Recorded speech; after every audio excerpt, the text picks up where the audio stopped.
नमस्कार। आज बात होगी भारत के खेतों के भविष्य की। सरकार ने 2026-27 का जो कृषि बजट पेश किया है वो आखिर है क्या?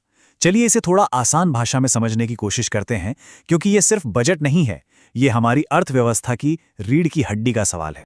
देखिए, ये सिर्फ कुछ नंबर्स, कुछ आंकड़ों का खेल नहीं है। इसके पीछे हैं करोड़ों किसान, उनकी जिंदगी, उनके सपने, उनका भविष्य। तो चलिए इस कहानी को थोड़ा और करीब से जानते हैं। अच्छा, इस बजट की पूरी तस्वीर समझने का सबसे अच्छा तरीका क्या है? हम ठीक वही रास्ता अपनाएंगे जो सरकार ने अपनाया है। मतलब पहले समझेंगे कि दिक्कतें क्या हैं और फिर देखेंगे कि उनके लिए क्या समाधान सोचे गए हैं। तो चलिए सबसे पहले बात करते हैं कि भारत में खेती किसानी की अहमियत आखिर है कितनी। ये तो हम सब जानते हैं कि खेती किसानी, एग्रीकल्चर, हमारी अर्थव्यवस्था की बुनियाद है। लेकिन एक दिलचस्प बात यह है कि अब जो ग्रोथ आ रही है ना, वो पशुपालन, मछली पालन और बागवानी जैसे सेक्टर से ज्यादा आ रही है। और यही वो चीजें हैं जो गांव में लोगों की कमाई बढ़ाने में सीधी मदद कर रही हैं। ठीक है, बुनियाद तो समझ ली, पर अब बात करते हैं उन दरारों की जो इस बुनियाद में पड़ रही हैं। वो बड़ी चुनौतियां जिनसे निपटने के लिए ये बजट लाया गया है। सबसे पहली और सबसे बड़ी चिंता की बात, ग्रोथ की रफ्तार वो धीमी पड़ गई है। फिस्कल ईयर 2026 के पहले 6 महीनों में एग्रीकल्चरल ग्रोथ सिर्फ 3.1% रही। ये जो हमारा लॉन्ग टर्म एवरेज है ना, उससे काफ़ी कम है। और दिक्कतें सिर्फ इतनी ही नहीं हैं, कुछ पुरानी ढांचागत समस्याएं हैं जो हमारा पीछा नहीं छोड़ रही, जैसे ज़मीन का छोटे छोटे टुकड़ों में बटा होना, कोल्ड चेन और स्टोरेज जैसी ज़रूरी सुविधाओं की कमी। हमारी पैदावार आज भी दुनिया के एवरेज से पीछे है, और ऊपर से मौसम की मार और खाद के बेहिसाब इस्तेमाल ने मिट्टी की सेहत को भी बिगाड़ दिया है। और अगर पैसों के दबाव की बात करें तो बस ये एक आंकड़ा सुनिए। 2025-26 में जो फर्टिलाइजर सब्सिडी थी वो अपने बजट से 18,500 करोड़ रुपए ज्यादा हो गई। सोचिए कितना बड़ा वित्तीय बोझ है ये सिस्टम पर। तो इतनी सारी चुनौतियों के बीच सरकार का प्लान क्या है? चलिए अब बजट के उस हिस्से को देखते हैं जहां समाधान की बात की गई है।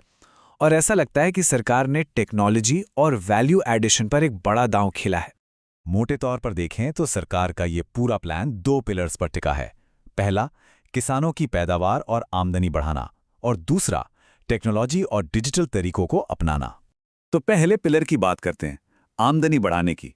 यहां फोकस है ज्यादा कीमत वाली चीजों पर, जैसे अखरूट और बादाम के पुराने बागों में फिर से जान डालना, नारियल, काजू और कोको जैसी फसलों को बढ़ावा देना, चंदन की खेती में मदद करना, और तो और 500 जलाशयों में मछली पालन को डेवलप करना। यहां तक कि प्राइवेट वेटरनरी कॉलेज के लिए लोन सब्सिडी भी दी जा रही है। और अब आते हैं दूसरे पिलर पर, यानी टेक्नोलॉजी पर। और यहां एक बहुत ही दिलचस्प पहल है, भारत विस्तार। ये क्या है? ये एक AI बेस्ड टूल है जो कई भाषाओं में काम करेगा। समझिए कि ये किसानों की जेब में एक AI एक्सपर्ट की तरह होगा, जो उन्हें फसल लगाने से लेकर कीड़ों से बचाने और बाजार की जानकारी तक सब कुछ उनकी अपनी भाषा में बताएगा। तो प्लान तो सुनने में काफी दमदार लगता है, लेकिन क्या सब कुछ इतना आसान है? चलिए अब सिक्के के दोनों पहलुओं को देखते हैं। वादे क्या हैं और उन वादों को पूरा करने में क्या मुश्किलें आ सकती हैं।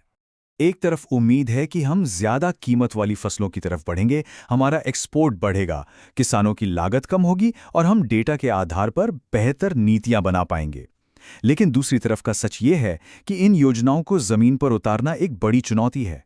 राज्य सरकारों पर पैसों का दबाव पड़ सकता है, और क्लाइमेट चेंज और पानी की कमी जैसी दिक्कतें तो हैं ही।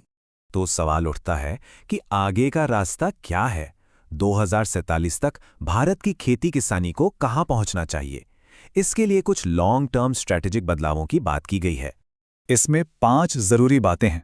पहला, ग्रोथ के लिए एफिशिएंसी पर जोर देना। दूसरा, किसानों की लागत कम करने के लिए एक नेशनल स्ट्रैटेजी बनाना। तीसरा, खेत से लेकर खाने की प्लेट तक पूरी सप्लाई चेन को सुधारना। चौथा, पानी का सही मैनेजमेंट करके मौसम की मार झेलने के लिए तैयार रहना। और पांचवा, सब्सिडी सिस्टम में सुधार करके पैसा सीधे किसानों के खाते में पहुंचाना।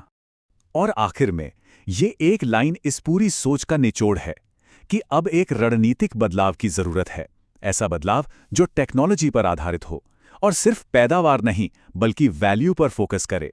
तो सवाल वहीं आकर रुकता है कि क्या ये हाईटेक प्लान, ये नई सोच सच में भारत के करोड़ों किसानों के लिए एक खुशहाल भविष्य की जमीन तैयार कर पाएगी? इसका जवाब शायद आने वाले वक्त में ही मिलेगा।